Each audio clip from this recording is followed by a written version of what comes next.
This week's episode is brought to you by Tabletop Backer Party on Facebook, which is the largest board game crowdfunding group on this side of the internet. Hello, fellow gamers. Welcome to I'd Back That Kickstarter with Gloryhoundd and DrGloryhogg. Did not know we were going live. We go live like this all the time, Dr. Gloryhogg. How are you never aware whenever that happens? I don't know. It's like, why does the dog always get hungry and want to play immediately once we go live? Where's Cue the cat dog at? doing the crazy stuff in the background. That's all for you, okay? That's totally planned. Totally planned, all right, everybody? He literally has been in here all day, hasn't played with his toy once. As soon as we hit live, he starts shaking his toy back and forth. You know what? That's for you, okay? And hello to our chat this morning. Looks like we have Battlecry and Petter and Ma Kush, who I have not seen here before in chat. So hello, and your wallet is ready, which is exciting. That's fantastic. Our wallets are not quite as ready because... Not as ready as normal. Yeah, we are still dealing with one of us being unemployed. So although we would back some of these games, it's me. normally... Probably not going to be doing much backing for the next few weeks, okay, everyone? Until we get that problem solved. But we are going to give you all of the fantastic tips on why or why not we would back these. Also, if you are new to our channel, make sure to like and subscribe to our content because we talk about Kickstarters and we play them probably 3 times a week now. 3-4 times a week sometimes. Like, for example, if you're interested in Dinogenics, Kingswood, Windward, we just got all those in. So, we've got games. And so excited. There's been talk of some other games, too. Need Glory Bear to give the 3, 2, 1 hand signal off screen, right? 1. Well, the thing is, like, she used to tell me, like, okay, we're going to go live, and then she'd click the button, and I'd be ready for it. But now she's just started being like, click, and I'm like over here. I was like over here playing with like a fidget spinner. I'm like, do. She's like, hey, everybody, welcome to. I'm like, oh my God. So I was not prepared. Nothing happening here. Nothing happening here. Yeah, just chilling. Yeah, I'm excited we got so many Kickstarters in because that means that Kickstarters are starting to deliver to people. Which is crazy, though, like, because so we did not back the original Dinogenics. We had just missed it for whatever reason. I don't think we even had either we weren't doing our show or we were off that week or whatever. Podcast times, I don't know. Or we just couldn't back it because there's a lot of stuff to back on the internet, That's okay? True. But now we've got it, plus the Controlled Chaos expansion and stuff, and it's just like 2 big boxes. I mean, like, watch our show from yesterday, and I stacked them all up at the end, and it was just like...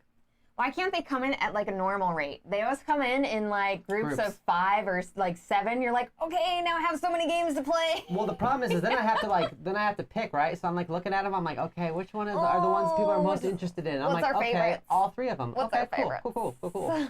Surprise live stream, right? So there's always so many good things. All right, everyone. First up, we have Endangered Orphans, House of Rath. They've made some other I'm clicking like the wrong thing. Hold on. Apologies, everyone. Awkward. Do that sound. Woo! There we go. Endangered Orphans, House of Rath. This is for 2 to 6 players. It should last about 40 to 70 minutes. This is an entity that they've done other things with, but I'm really, really interested in this game because as far as the mechanics go... Is that because you're anti-orphan in general, or...? No, you're saving the orphans. I like to think that you're the reason why Batman would exist. Because you're all about orphaning kids and making superheroes. No. Right? No? Oh. I mean, there should be superheroes. Like, this is an interesting, like, dark theme, but I kind of like it because of that. I kind of like some creepy themes every once in a while. So all my games aren't just like creepy in things? vineyards all the time. Like all my games are in vineyards or like the 1500s trading spices. Like I want to have some like unique themes. You and need I don't the have creeptastic orphanage. I have exactly 0 games about orphans. Why is there always some creepy stuff happening in like houses with orphans in them? Because that's what really does happen. No, not in the same way. You don't have Rath running around the rooms and everything and like taking out orphans. When's the last time you visited an orphanage? Oh, I guess that's fair. You don't know. That's probably fair, okay? You don't know. So the theme is what really actually caught my eye on this one originally.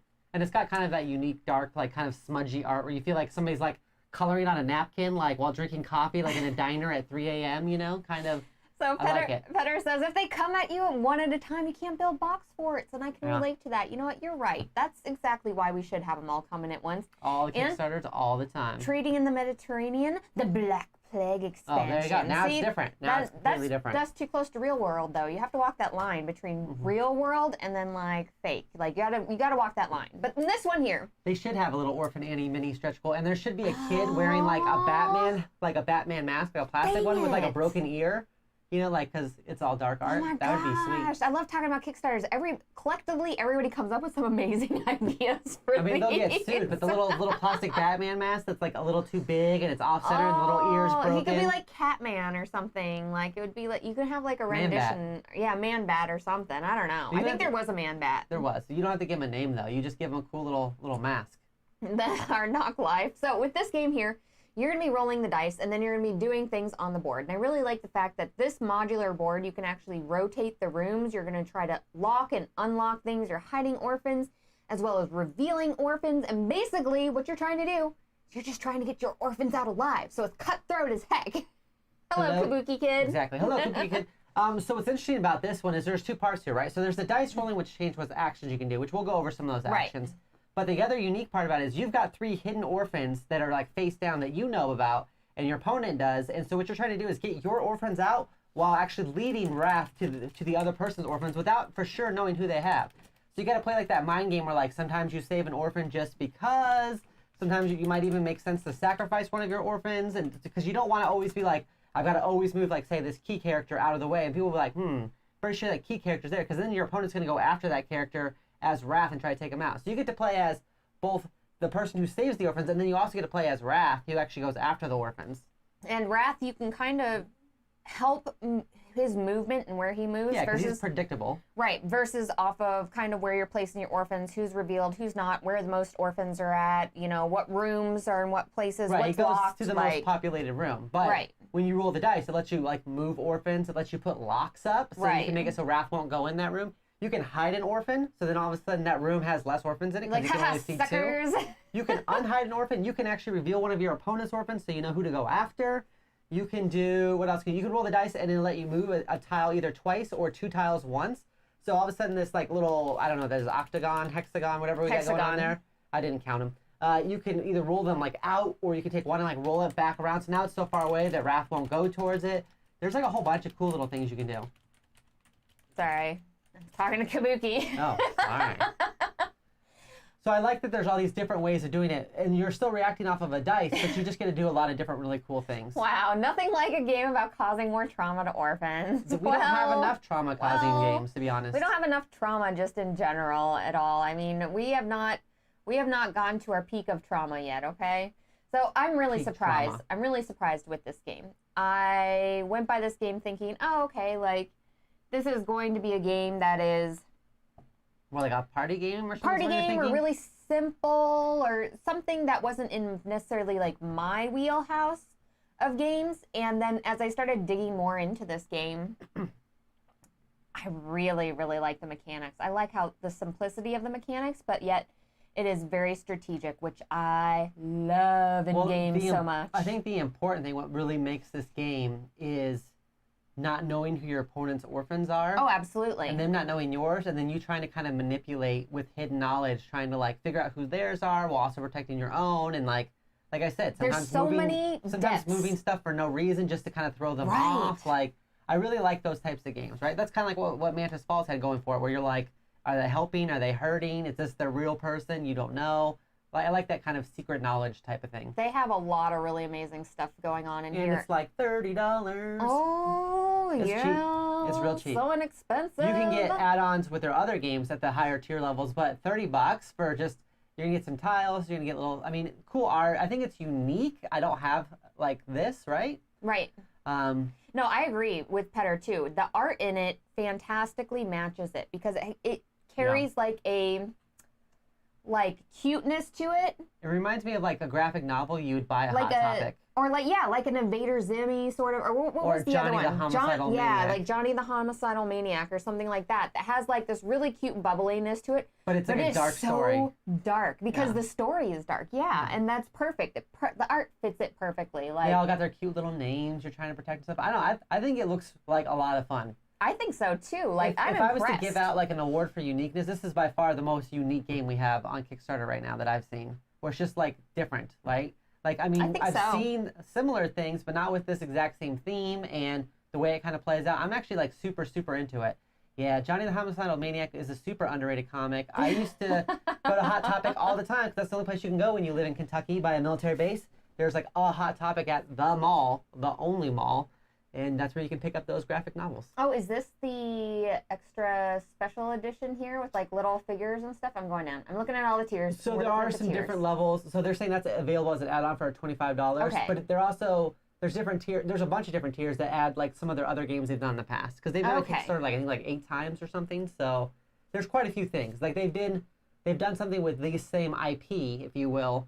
It was like the first game they put out on Kickstarter, but it's not the same game. No, I'm super down with this. Let's see here. What is more unique than drinking the writing party game to insult your friends version? Like 200 million. That's true.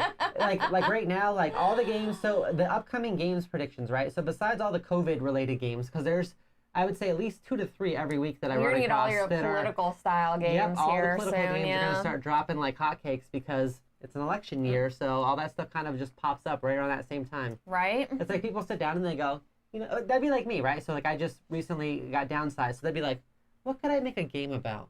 What's going on?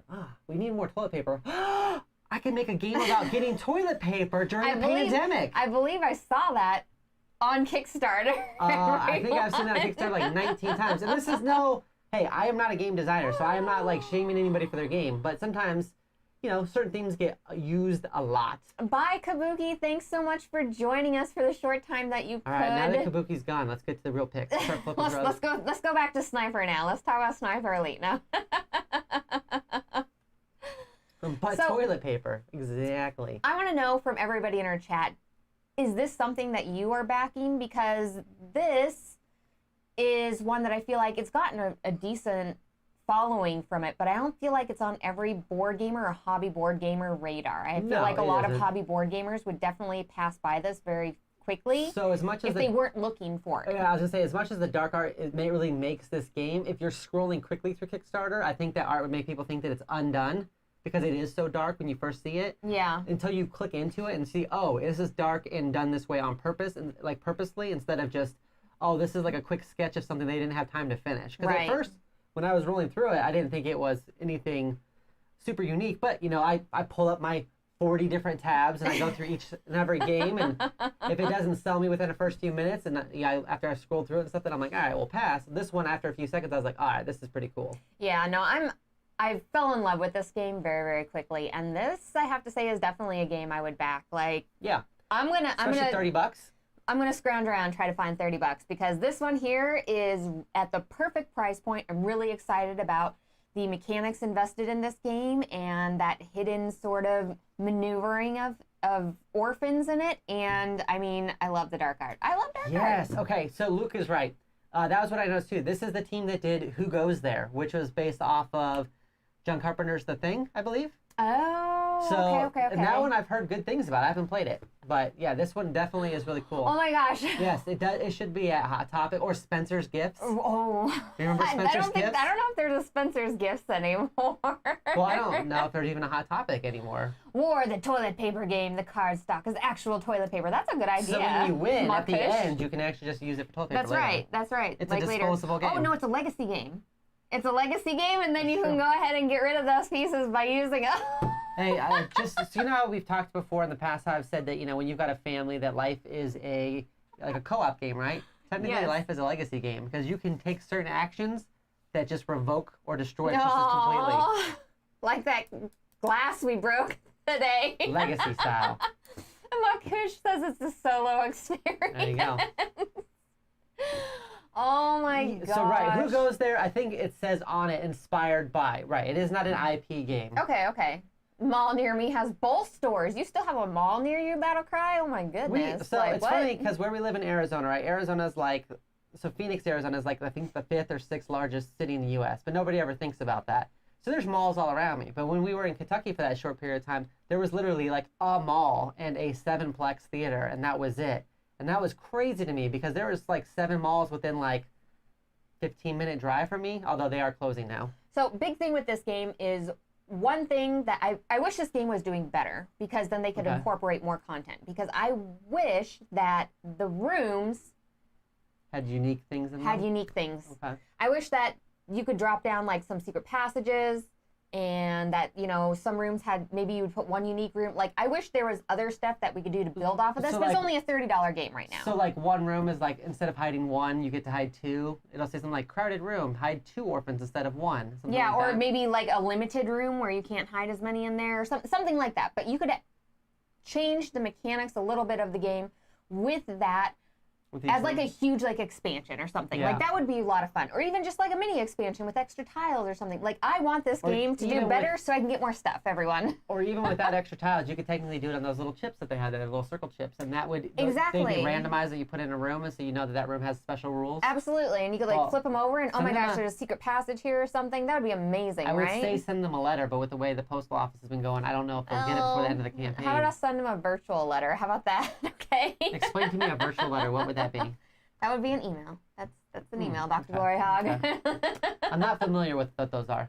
You'll have to show me what an email is later. Dr. Gloryhogg, would you back this campaign? Yeah, this one, so I like all these campaigns. And there's actually like 2 things I want to get So good. for sure. Every campaign in here is fantastic. This is the one I think that just scratches a very unique itch. Something it just feels different. I can't think of another game that this would want to replace on my shelf, or another game that could get replaced. Or like that would replace very, this very game. similar, you know?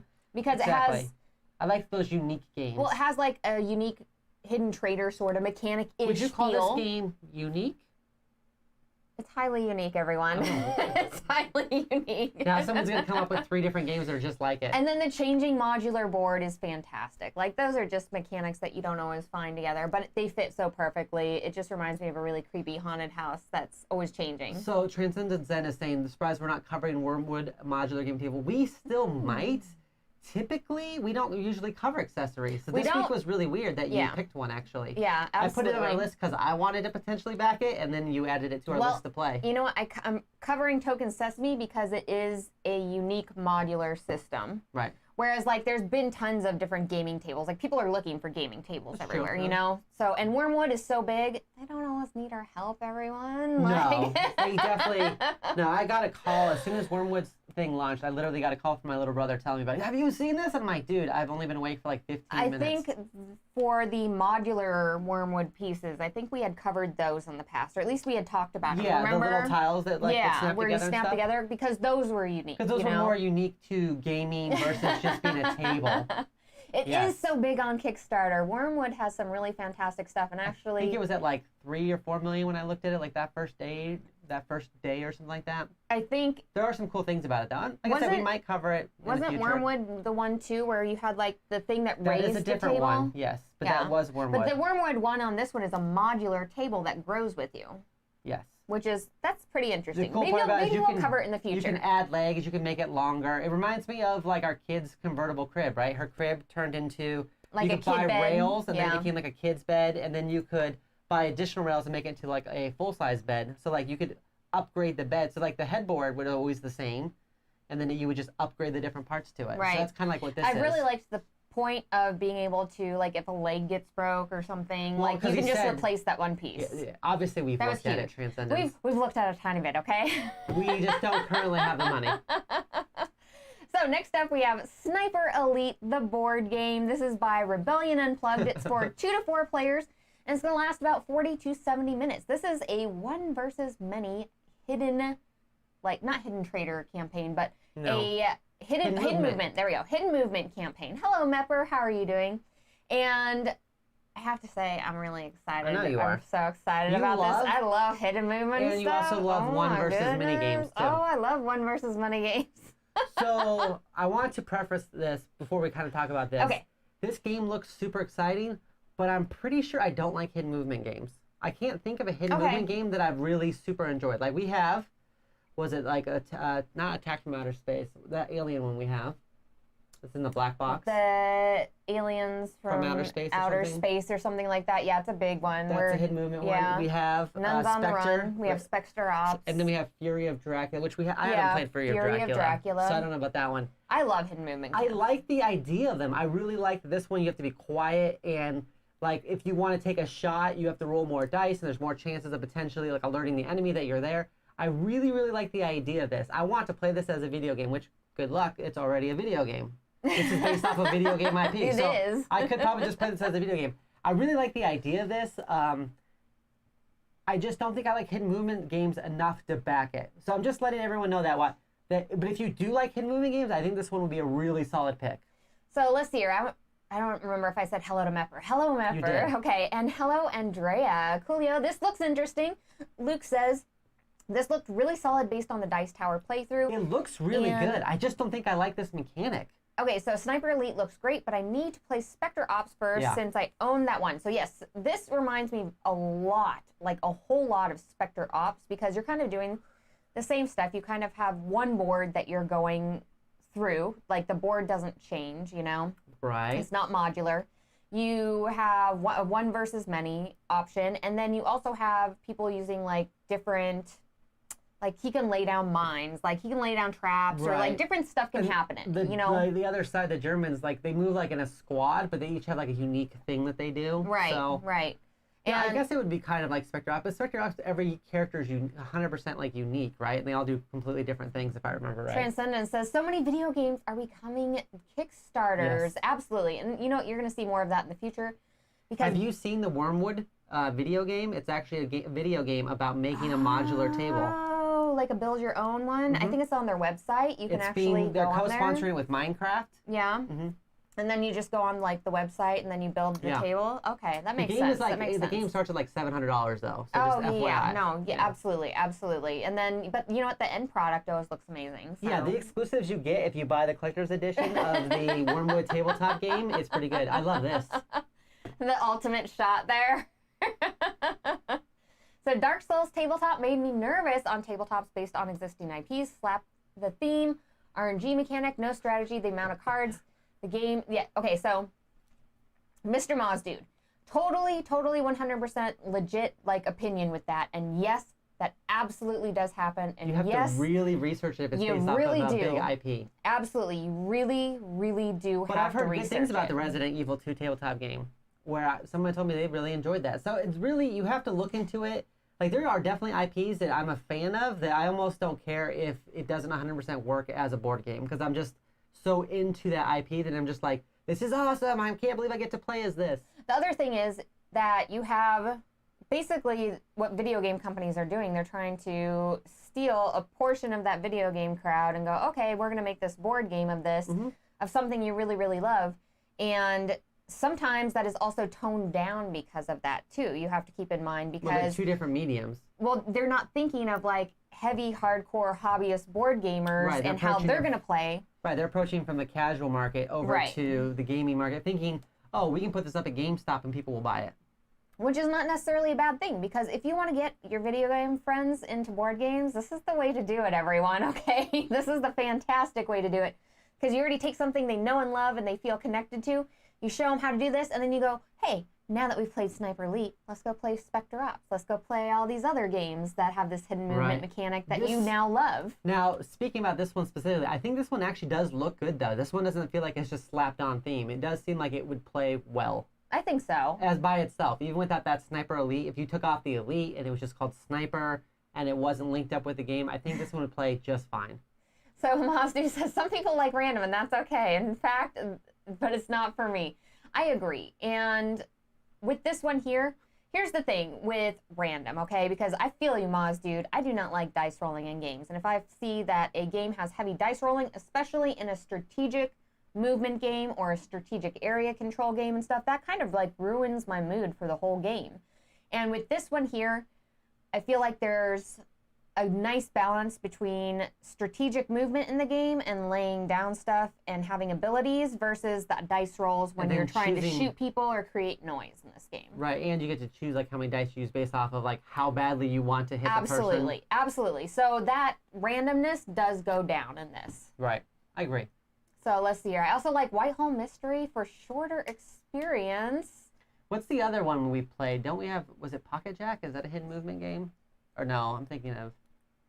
Not necessarily, no. Okay. But I'm trying to think of another hidden movement game I played. So like Whitehall is a hidden movement game, and is Whitehall a I can't remember. It is, right? They're talking about it. And then what is the other one? It's like a Jack the Ripper theme. Oh, maybe that's still Whitehall. Maybe I think they did like the Jack the Ripper thing. I don't know. I don't remember. Yeah, I know I played Pocket Jack. I'm trying to think of other hidden movement games I have played. And like I enjoyed Spectre Ops to a certain degree, but I mean I wasn't like Fury of Dracula, racing yes. to play it again. Like I was just like, okay, we played that, and then everybody else was more excited about the game than I was, I think. Okay, so this seems like an IP that if you love it, you're gonna probably like the game. I think the biggest thing, or the biggest call out for me in this, is the fact that I think they've only done one other thing before this, and it didn't have miniatures in it. So you're worried that they won't be able to get miniatures done? Well, not that they won't be able to get miniatures done, just that they might not have the connections that they need in order to get it done, everything done in a timely fashion. Let me see when this is coming. I can understand your point. I get less and less worried about this. So 1 year. Because, I mean, COVID knocked everything back like 6 months. So, like, I'm pretty sure they'll be able to find someone to do miniatures. Like, I'm never as worried about it as you are. Well, but I also don't expect games to show up the exact month they say they're going to, because it almost never happens with anybody. Well, the whole thing with the miniatures is, okay, so if you have a company that has already produced miniatures, they've already probably know the process of what they need to send in those files to get the miniatures created immediately. So once the campaign finishes, they already have all those files ready to go. If somebody has never worked with those people, they might send in files, needed to be refined for some reason. Like, there's a lot more back and forth. Okay. They don't know what plastics are being used, so they might have to get samples of all those in. Like, I can see exactly what you're saying. I think that I just don't care. But this is because of a unique situation where you have the Kickstarter account, so, like, I never know when something's coming unless you tell me. So I'm just kind of like, I just get to hang out until a box shows up, and then I'm like, oh, what's this? Oh, the furriest of Draculas. That would be an amazing furry Dracula campaign. I just thought of something that makes sense. So when we play Assassin's Creed, which we played off and on. Yes, I love Assassin's Creed. You always sneak.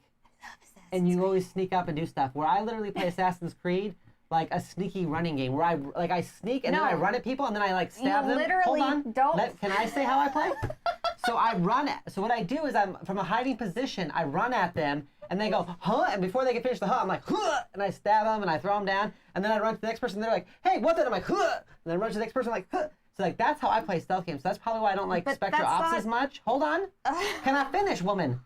That is why I think I like more like arena style games, like Super Fantasy Brawl and stuff like that, because just straight up fighting versus like trying to hide and like sneak around, because I don't enjoy the sneaking around. I like the sneak and attack, and then now I'm out, right? Like World of Warcraft style, where you're like, run, in shadows. Then run, stab, in shadows.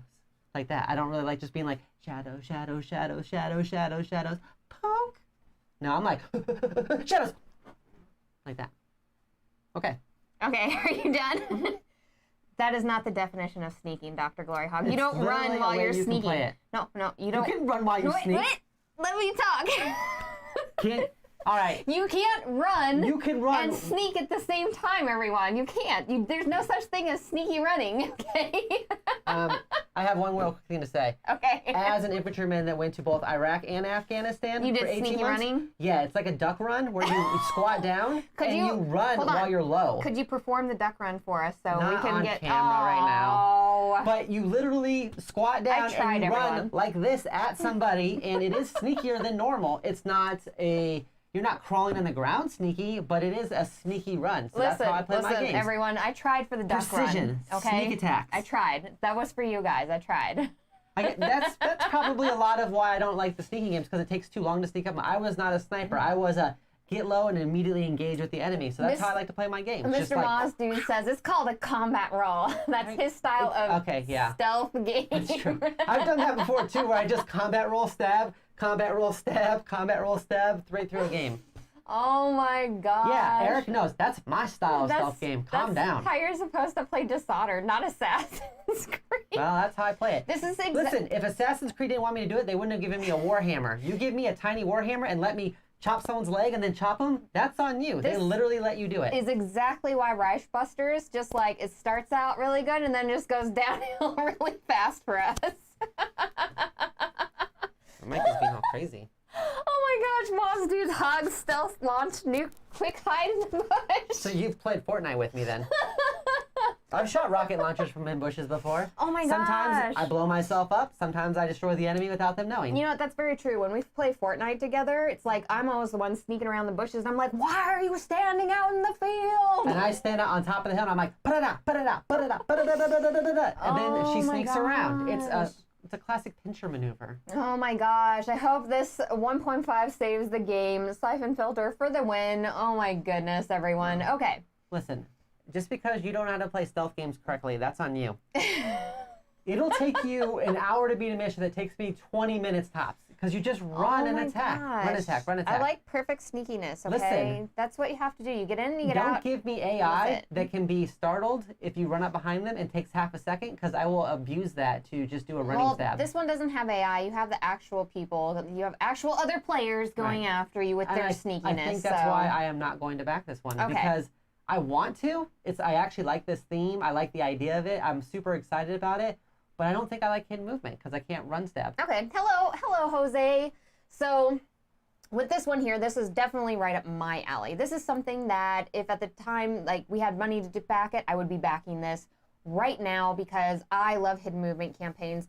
And I also like just the fun of having, like, the sniper, you know, like being a sniper. The only thing that I can say, one was, you know, it is from a company that hasn't had a lot of experience in creating miniature games or games with miniatures in them, so it might be a tiny bit delayed, but I'm excited about this. I'm really excited about this. So Eric is letting everybody in on the secret that Greg's actually been in the background this entire show. Now that's stealth. Wow. I'll tell you, honestly, when you are laying in a fighting position trying to do like an ambush or something, it is real boring. And so I don't want to play that in a game where I'm just like, and now I wait.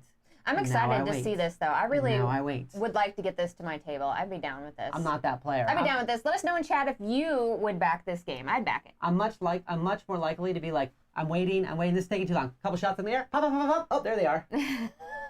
Just get bored.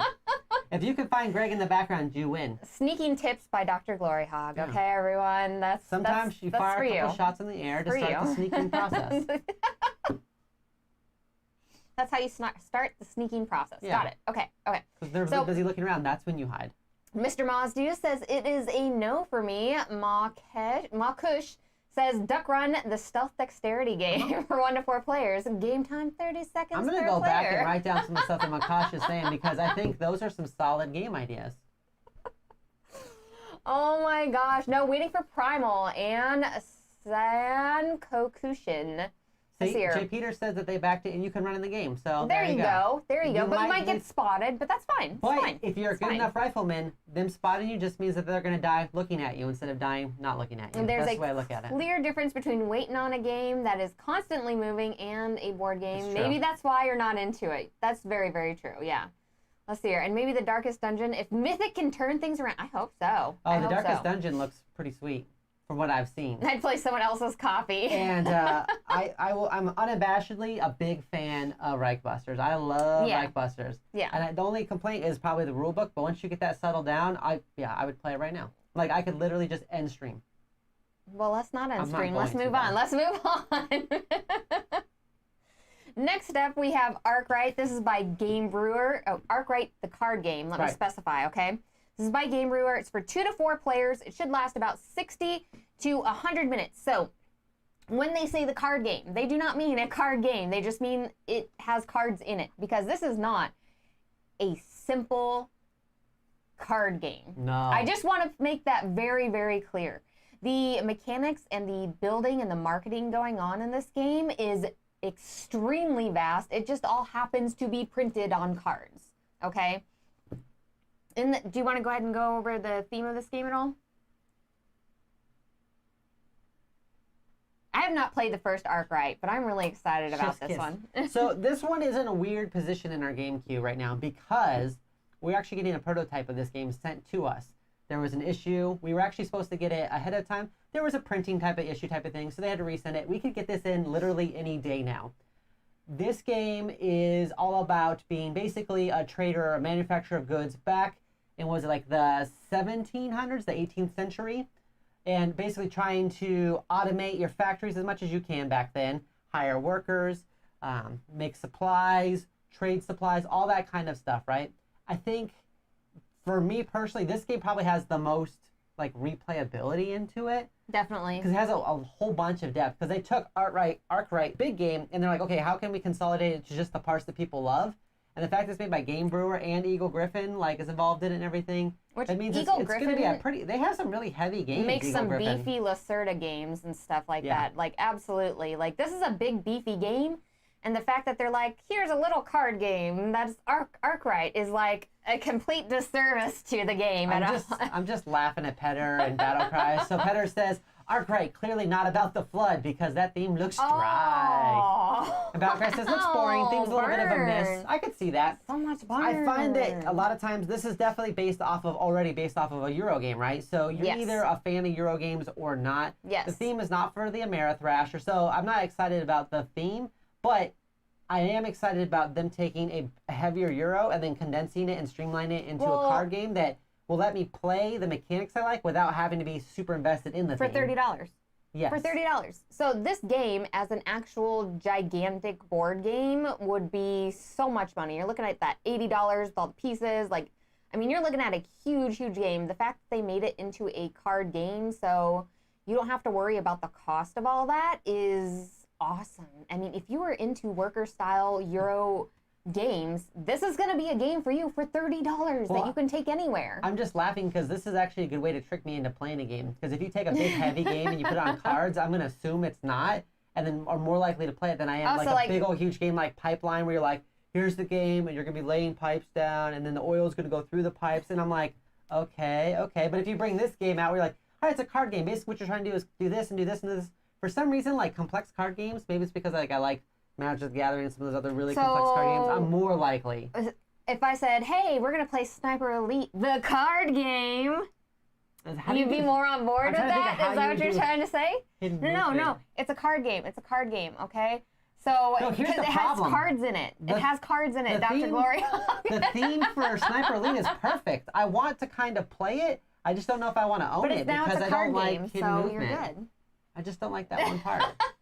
Is there a way to make it not hidden movement? Can the sniper just run the whole time and not care if he's spotted? So Transcendence then asked a really good question. I thought Euros were usually always heavy. There's quite a few that aren't. Like Finca is technically like a Euro, but it's not super heavy. I wouldn't say Ragusa is super heavy for being a Euro style game, but it's a lot of fun. Like it's actually very approachable. So even there's heavy and there's non-heavy Euros. Euro just kind of means that there's less randomness. The theme is not as important usually, and it's all about victory points at the end. Well, where Ameritrash games, you can have elimination. The theme is usually super important. So sometimes the theme almost overrides like good gameplay. Sometimes you're like, this is more theme than game. Well, with Euro games, you're not going to have any sort of dice rolling usually. Right. For the most part, you know, unless you have some sort of mechanic where it's going to give you some sort of resources or something. It's just Euro games are more planned, where you start out at this one place, and in order to get to the end goal of it, like you have to do lots of planning and maneuvering of things and building of things. You're almost doing like algebra. Like you start with X and you got to make it equal Y, and so you got to like do this to do this to do this. Really good way of explaining a Euro, yeah. Except that if you tell people that playing a game is like doing algebra, I don't think anyone's gonna want to play that game. But that process can be as complicated or as simple as possible. Like it matters kind of where you want to fall with that, you know. Yeah. Let's see here. Euro means active point scoring now. Okay, I guess I saw card game in the title and just skipped over it. It looks better than I expected. I'll still skip it this week. So, which is funny because people are talking about like Stone Age and Raiders of the North Sea and Lords of Ardeep. Like I actually enjoy all those games. Those are all light Euro games. Right. I always just think of them as worker placemat, so I don't even put them in that Euro category. So it's weird. I'm a human being, so sometimes although technically it might be a Euro, I just think of it as, oh, it's worker placement. The mechanic means more to me than like the theming mechanism, I guess. So, Mepper, this is exactly the sort of issue that I saw whenever I started looking into this, is that it is labeled card game, and like I want to say at least 50% of hobby gamers automatically pass over anything labeled card game because they're thinking, oh man, this isn't going to be as exciting, or I don't like card games. And it's a huge, huge, huge disservice to this particular game in the way that it's being labeled with that. Like, I understand why they did it, because they needed to make it distinct from Arkwright, just the regular game. But I wish they would have called it something different. Like Arkwright. Pocket Arkwright. Yeah, Pocket Arkwright. Tiny They should have gone with Pocket Arkwright, okay? Mint Arkwright. I'm trying to think of all the tin games, right? So Tiny Epic Arkwright. It could have been Mint Arkwright. Overall, there's a ton of game in this $30 pledge level, okay? As you're going through and looking at everything. And Petter's saying that he agrees that it doesn't feel like a card game because that to him means like fast fillers or simple strategies. I really enjoy a lot of card games though because there are a lot of them that are not just fillers to me that are super intense, right? Because the main mechanism is actually card based. But yeah, I think card game does throw a lot of people off. Where for me, it's actually like I'm okay. You can play it on Tabletopia, everybody. So if you are really interested in this game, you can always try it ahead of time, which I totally love whenever companies do that. Thank you so much, Game Brewer, for adding that on. Yes. Because that takes insight and money to do that ahead of time, and I always appreciate it, because I always love to be able to play before I go ahead and actually make my decision. Sir Willem says they actually really enjoy Arkwright a ton, but it's difficult to get to the table all the time, so they're totally in on this version. Ooh, that's good to hear. I hope we get the prototype soon. I hope so too. Then we could just play it, because I have a feeling, for me, Euros, in order for me to enjoy them, I have to kind of just play them. Well, there's a whole marketing portion. I'm never excited about getting into a Euro, but like once I play it, I'm like, okay, that was a lot of fun. You really love marketing games, though, and there's a whole marketing portion of this game here where you're trying to sell stuff off at really great prices and stuff, which you love. And our little bear also loves a ton. I love auctions.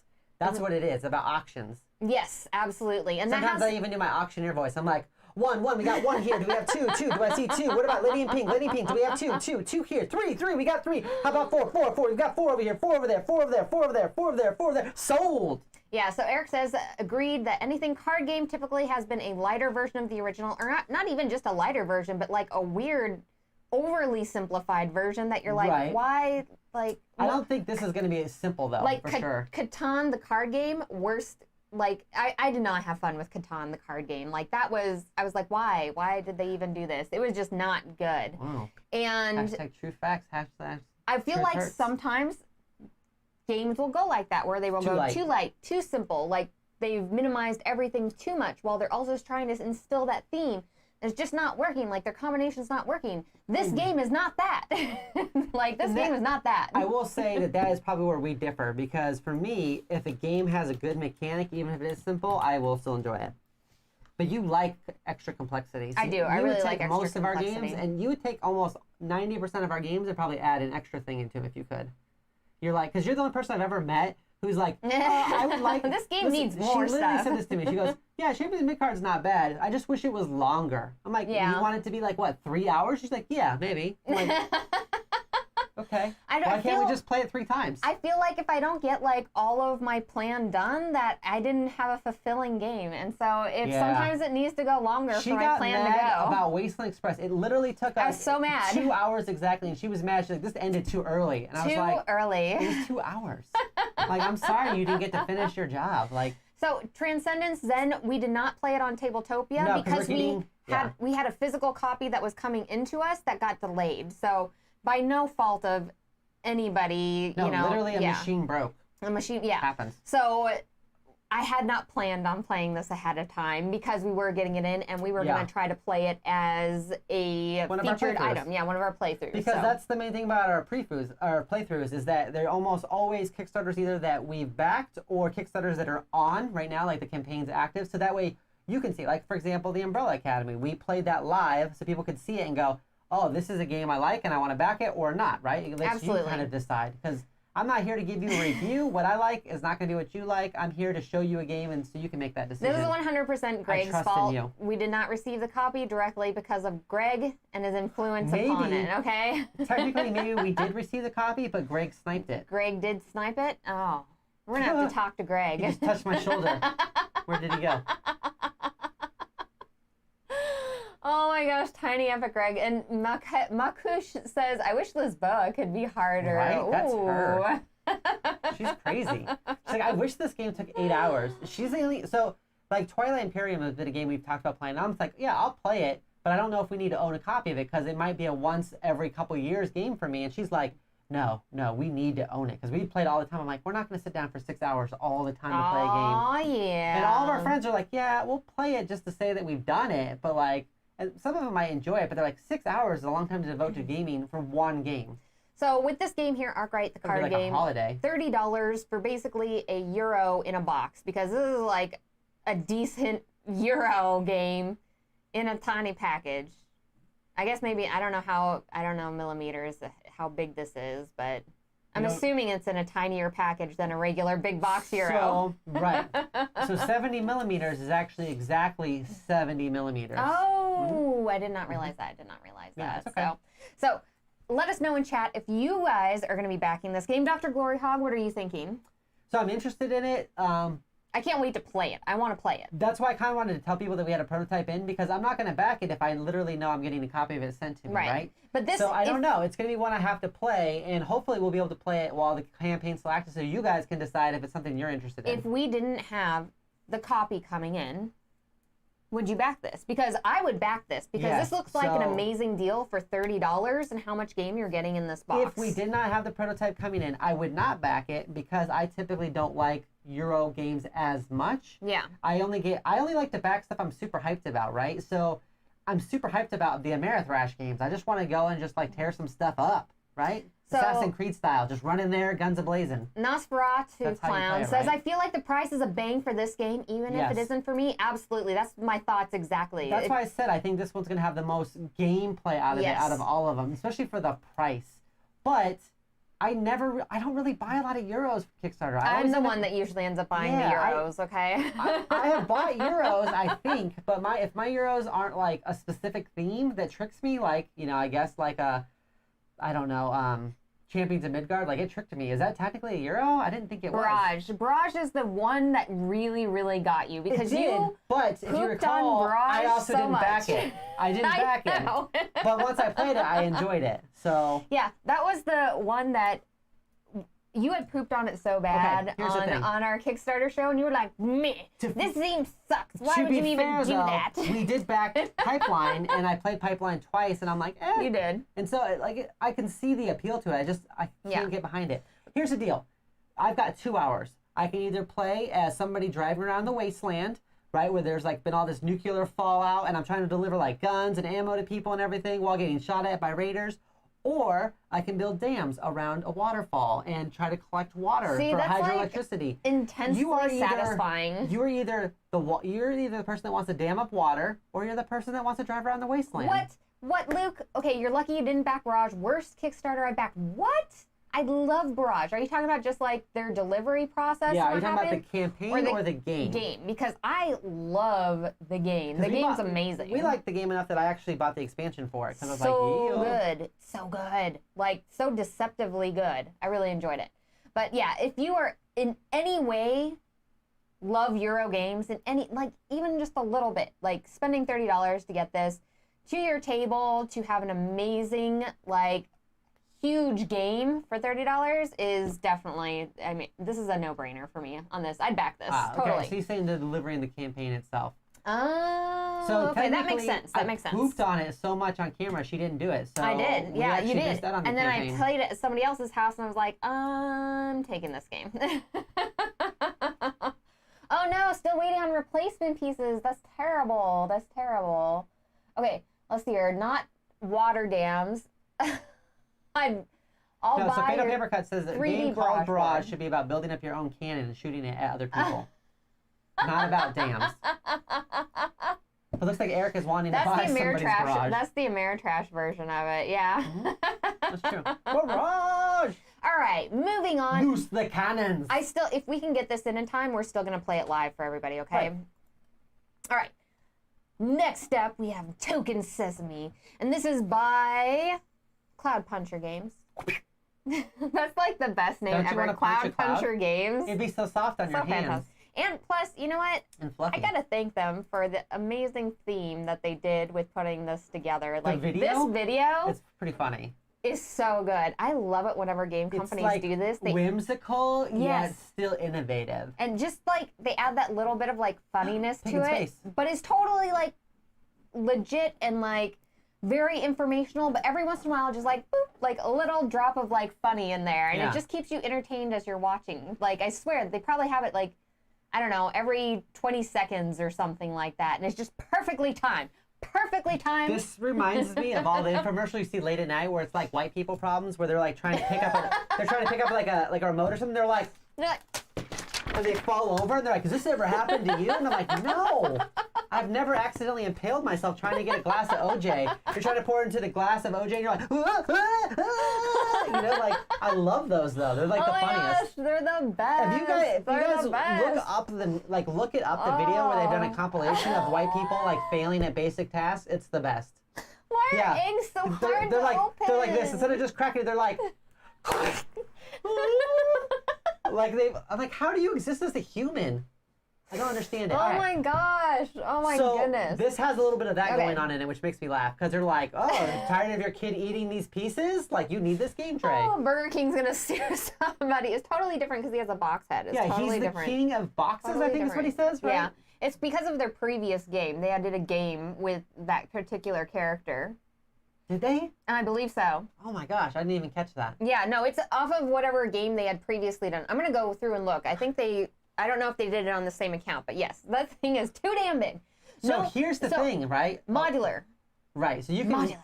So that part is pretty big, but I like that you can use it as a dice tray, or it can hold 3 different packs of cards while having some pieces. I like that you can change it up a lot. So for us, right, our problem is the camera. We have the camera that shoots down, and then the camera in front. So although our game table is the Adler, right, I think it's a 3x5, we don't get to use the 3x5 because the camera can't hit all that. So having a token tray like that I can move, or having one that snakes around the bottom so it goes around the board like in an L shape so that we're both able to access them without having to reach over here off camera to where the pieces are at is big for us. Now, I know not everybody's in that same situation. You can get up and just move around your table, do stuff. We can't when we're pinned in on stream, right? We're Definitely not. wired in and everything. I can't be like, hold on, let me stand up and go get stuff. I don't wear pants for most of the streams. I can't just stand up whenever I want. Is that why you couldn't do the duck walk? Yes, that's exactly why. I'm wearing my best shorts. That's real live stuff right there, everyone. I can't just get up. And then for me, having a bad back, and then of course you've had, bad back problems your whole life, reaching over all the time actually does start to wear on you. There's certain games that I'm like, by the end of it, like my back hurts. So having a thing that I can just pick up and hand to her, or having that, I think I'll use that thing less than I'll use the trays that can go around.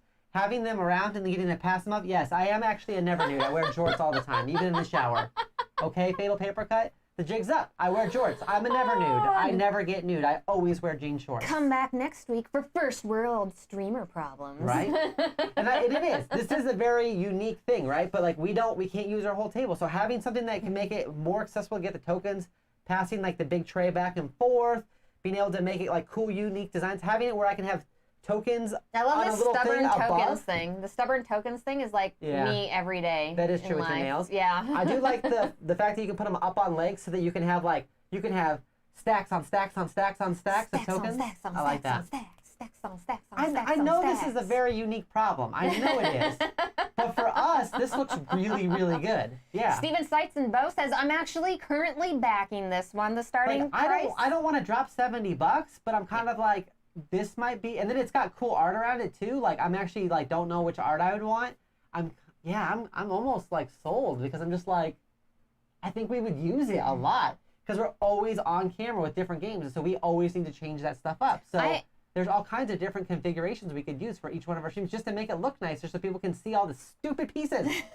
I am 100% sold on this, everyone, okay? Look, otherwise, I'm trying to, like, balance these glass containers, and we broke 2 of these already in the last, like, month.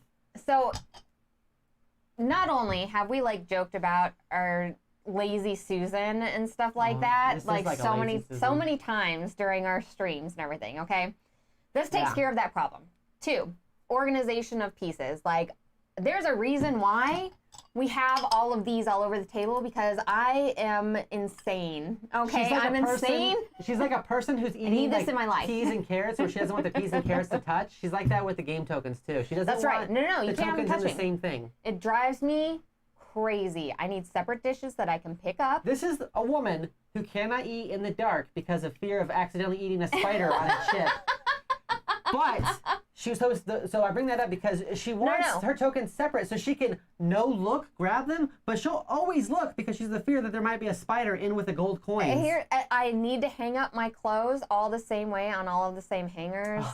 It just fills something glorious in my heart, okay? Something so glorious. So Steven Seitz is saying the arts on the sides that you pop in that they've unlocked, like I kind of want that one. Yeah, that one's really pretty. Because that one's the most generic. It works for everything, right? Stained glass. It looks a little bit Sagrada-ish, yeah. Well, I think it is the Sagrada artist. Yeah. They That makes grab sense. the artists Yeah. for these. They have Andrew Bosley from like Everdale does like that other one. They've got all kinds of really good artists. I like the idea of it though so much that I think we just might have to do it because we're always trying to fit. Like we argue all the time. I'm like, just leave the tokens off camera, and she's like, no, but people need to see the tokens. So this actually might be a really good fit for us. You all want to see the tokens, don't you? Tell me in chat. Okay, so first off, Jay Peter says, I love the guy who reaches in the pile and just knocks them around and reaches into the tray like the pieces are still going to fly. Listen, that's how it works. You have big fingers, like that's totally legit. This whole irrational fear of spiders on potato chips thing, it's a real fear, okay? I watched Arachnophobia way too many times as a kid, all right? So it also comes with a neoprene mat that goes into the middle of the configuration that makes the dice tray in the middle, which is amazing. You know what? Steven Seitz has gone super in-depth into this. You could just, you know what? Why don't you drop us your knowledge in chat here, Fatal okay? Papercut says, all those little compartments equal so many tiny spider houses. That's true. No, because they would be used too much for that. Okay, Fatal? Yeah. No, I think this is genius because I love... It would not be as awesome if it wasn't as modular. Because it is modular, that means that... We've spent $70 on just a bunch of random stuff that we don't even get to use half the time. Like we've got dice trays and we've got dice towers that we can't always use. Because this is like an all-in-one. Modular, it means that you don't have to have the variations that they have here. If you want to have a small round variation because you're just using those, you can. If you want separate ones for each player, guess what? You can make separate bowls for each player, like in little V's and stuff. Like, you can do anything you want to with this. What they've shown you is just, like, the tip of the iceberg in this and how you actually use it, okay? They got, like, the little cups that you can raise up and everything. Like, there's so many... I mean, look at that. That is really cool to me. I know this is really super first world problems. And, Eric, we do have those silicone cupcake liners. Like I said, I've used those before. Our situation is unique because we use those cupcake silicone liners when we played Arcadia Quest at home. But when we're playing a game on camera, we just can't do it. And I love the fact that they made it look beautiful, everyone. Which Look at is... I love that. That little stupid stadium of resources that I can stick to the side where people can still see them, but I can still get them and hand them over to her. It's a small detail that has a vast amount of value to it. Not only did they go ahead and just put art on the side of it, but they also pulled directly from other sort of board games and that board game style and feel to it to integrate that into your system or into your homes where when you have it on the table, it just kind of like all flows together. It doesn't look like this giant clunky black tower on the side of your table that you're like, what is this over here? What is this doing, right? There's such good art on this. And yes, we could either invest in a bigger house or a camera, or we could spend, what'd you say, like $1,000 for a wide lens for our camera, something crazy like that? Yeah. Or we could spend $70 to get these tokens and then just try to look like we're ballers.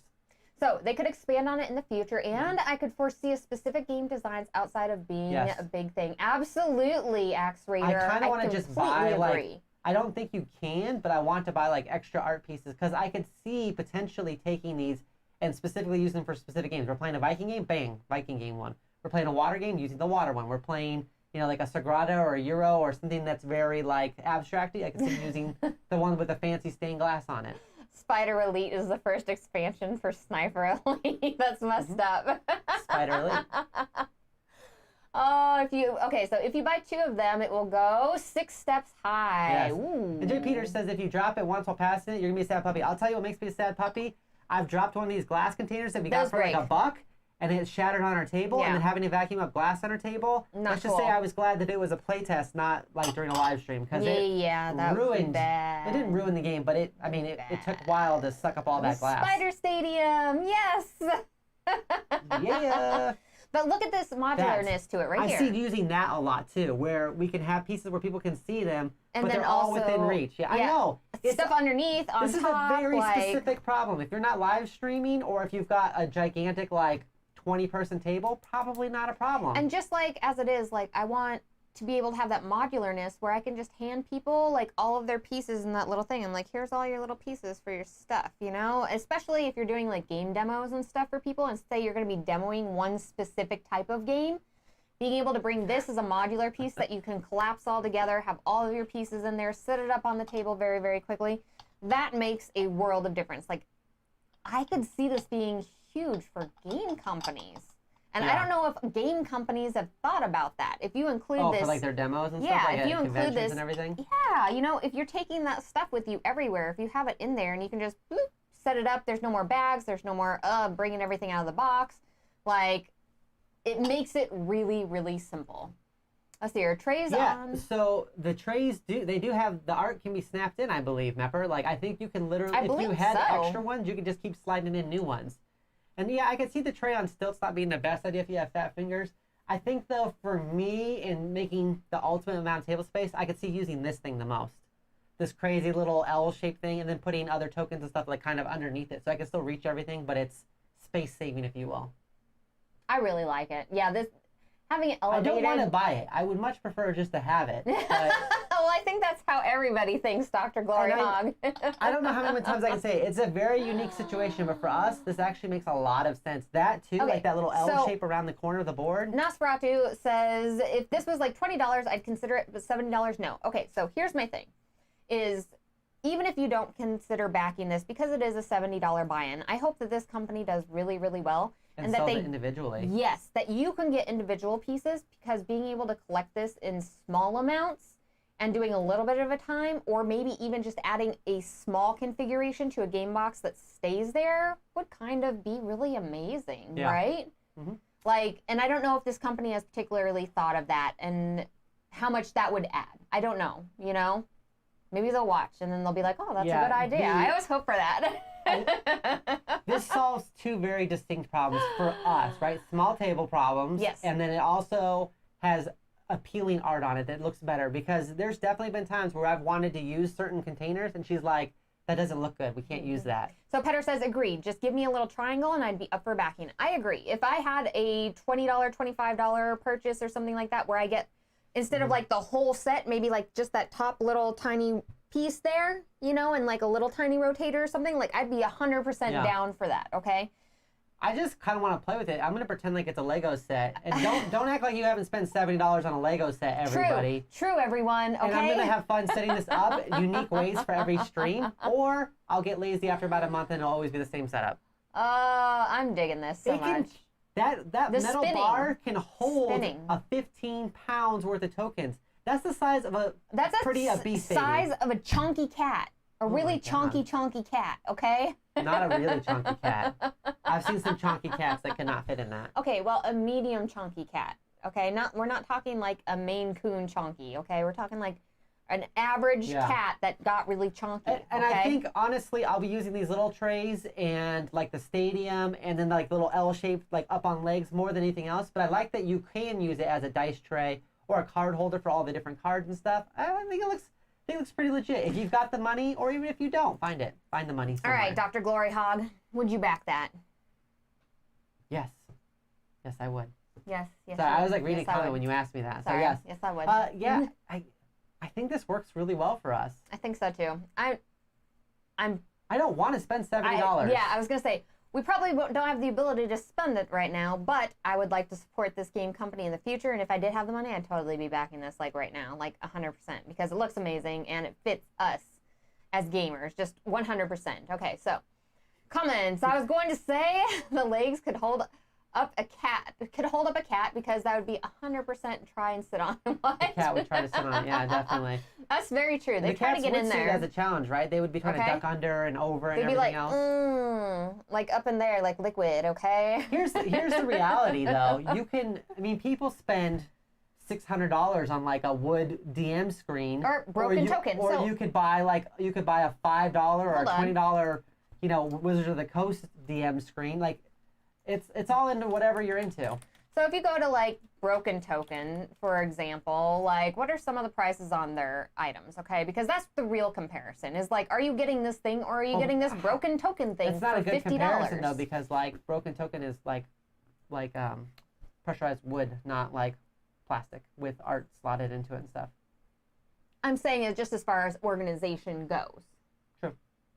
There you go. Because you're already spending one dice tower, it's $42. Right, or like an insert for a game, you're looking at $50. This is one that you're going to be able to pass to all of your other games, and then if you are going out someplace, you can collapse it, put it all together, take it with you.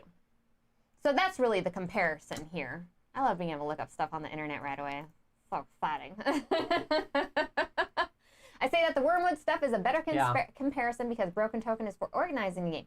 Very true. Probably a better comparison is the Wormwood stuff. And this will make it so I have to buy less organizers for my games, I think, though. If Alan was here, he would tell you that this is maybe better than the $400 worth of Wormwood pieces, like modular pieces that he got. Did Alan go super hard into that one? Alan did go super hard into it. And you know what? He's going to have like this super amazing build out that I'm jealous over. But man, that's tough. I think I'd rather drop 70 bones. I like that they made this. I like that they made this pretty enough that you can have it on your table too. Because a lot of the other ones you get for like your game tables that slot into them and stuff, they're meant to be off the table, which we actually need the tokens to be on the stupid table. Yeah. Very unique problem. It might be a first world problem, but I mean, have Greg hold it. Yes. It kind of helps you guys, right? Because if you guys want to see the stuff on the table when we do our playthroughs, this is kind of your fault. Nosferatu says, in comparison, it's like the same price as one of those Wormwood cup holders. So true. I mean, like. Same thing, okay? Let's be real here. Hey, since we fund a lot of our own stuff, right? We have to do creative. Absolutely. So it makes sense to get a game topper versus a whole game table. It makes sense to get a fancy component holder instead of getting a $1,000 wide lens. I mean, there's just some things that you do to save money along the way as you're building up something, and we're like, it's something that we want to back really for you guys. Absolutely. And you know, it just looks nicer on our table. That's another note too, like these Kickstarter shows that we do, like these are funded by us. Like we fund all of this stuff. So when we get in Kingswood and Dinogenics and when we're talking about all this stuff, we're there with you. We feel your pain, okay? We feel it. You get saddlebags for your cat and then have them hold the tokens. Oh, if the cat would stay still, we would do it. That'd be so adorable. That would be legit. If I could train the cat to come up when I'd call it, it would jump up with the tokens on a little back. I'd be like, thank you, kitty. And then I'd be like, now go away. Axe Raider's talking about the deck overhang thing that looks pretty sweet on it. Yes. No kidding, right? That is the one thing I was just like, I just like that you can switch it up. I would just be trying to try all these different things with it. Okay, so obviously we like it. Steve says Sniper looks cool. Okay, so overall, out of all 4 games that we talked, or all 4 items, I guess, that we've talked about today, which one are you backing? Like, what are you putting your money behind? What was your favorite, Dr. Gloryhogg? Game-wise, probably Endangered Orphans. Non-game-wise, Token Sesame. But I think, realistically, I'm going to try to find a way to make Token Sesame happen. And might have to wait on Endangered Orphans, just money-wise, because of everything that's going on. Really? Okay. So my pick of the week is actually the Arkwright, the card game. I think that this game is going to be so amazing, and it's going to be in such a compact form that I'm going to be able to bring it everywhere. Is it too short for you, though? It's only an hour to an hour and a half. That's not long enough for you. Well, I'm down. I'm down to try it, okay? Okay. That's fair. Let's see here. If I were to back one, Petter says Token Sesame. Yeah. Steven says Token Sesame. So Mepper says... Petter says the same thing. They would do Token Sesame if you're going to back. Oh my goodness. It's probably fancy, but yeah. Backing anything but order of preference. Oh, we gotta finish up Luke's. Yes, here. So Nosferatu Clown says Orphans looked about the only thing they'd back, but they would get it at retail. Yeah, it'll probably be a retail because Certifiable Studios has done other things, so you could probably see it at retail. Mepper says Glenmore 2 expansion, but the Glenmore 2 expansion would be fantastic, right? I gotta also back the Geek Up bits for Dice Throne that are gonna come out. I can't afford those either. Goodness. I need like a birthday money check from my mom. So much money. Do moms still do those? Like where you call them up and you're like, Mom, it's my birthday, send me a check. Mom. Does that happen? Monkush says Sniper Elite looking really good through the playthrough I watched. I like hidden movement games. There you go. I think it looks really amazing too. I'm excited to see it out. Let's see here. Those Geek Up bits for Dice Throne. Oh, yeah. Yes. Yeah, Fatal and Petter keep showing them to me over and over again. And yeah, I know. I want them because, talking about stuff, we went all in on the stupid Dice Throne Adventures and Dice Throne Season 1 remastered. So, like, we're going to have on that from Roxley. So we're going to have 3 big old huge Dice Throne things here very soon. All right, everyone. So, what do we have planned for Sunday, Dr. Gloryhogg? This Sunday, we're actually going to play Techlandia, which is a game that we talked about on our previous show. Kind of set, like, in corporate world. Think about like Apple gone evil, if you can imagine.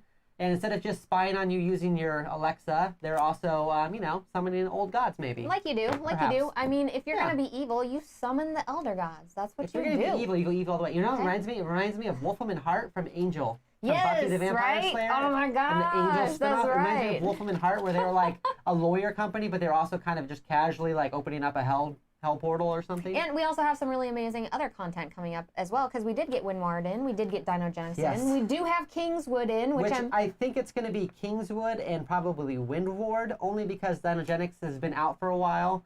And really, we got it because we wanted the expansion and the game at the same time. So I don't know. We're also talking about some stuff with 25th Century Games, hopefully, that we can offer you guys for Kingswood if you do like it. So I'm kind of excited about that business. And we should have Arkwright coming in, hopefully fairly soon. We might have to try to fit that one in as like a special bonus stream. And World of Warcraft, Small World. Maybe. You didn't hear that from me. Yeah, you definitely didn't hear her yell World of Warcraft Small Worlds into a camera directly. Maybe. I'm amped a little bit about it. There's definitely we'll games on the horizon, right? And we try to get them, like, pretty much as soon as we get them, we try to, within a week, pretty much get them up as fast as we can. Absolutely. So then we can play them, you all can play them, and enjoy all of our Kickstarter Yeah, stuff. because we hope that by watching the playthrough, you get a good idea of how the game works. You can kind of touch up on some rules, play it yourself, or get you super hyped to get that game off your shelf of shame. That's right. So if you enjoyed this video, make sure to like and subscribe to our content. We talk about Kickstarters, obviously, on our Kickstarter show as well as we play them throughout the week, okay? And is there anything else? Anything else I need to mention? Back Western Legends. I heard it's amazing, but I don't have it.